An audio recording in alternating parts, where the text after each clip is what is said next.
We know when we read your books and read all about you that just your talent in football and all other sports you participated in. At what point did you realize that God was putting a mantle of leadership on your life? And did your dad or mom speak that into you? Did a pastor? Or were you just spending time with the Lord and you just felt like, you know what, I'm supposed to step up and lead in this way? When was that? How did that come about?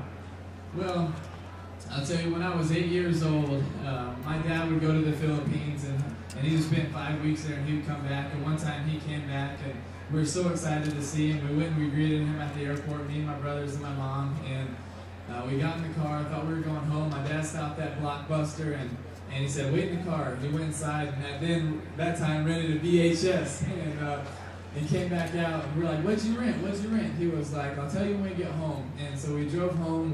We got on our couch, and me and my two brothers were sitting on there, and my dad walked in front of the TV, and he said, "Before I play this," he said, "I know you all have goals, and you all have ambitions and things that you want to accomplish in life." But he said, "I'll tell you what, if you have passion, like the man in this movie had passion, if you have love for whatever it is that you want to accomplish, like the man in this movie had love, and if you're willing to sacrifice like the man in this movie was willing to sacrifice, I promise you're going to be successful at whatever it is that you want to be successful at." And then he played the movie Braveheart, and ever since then, it's been my favorite movie. And I know it was a little much for an 8-year-old at the time.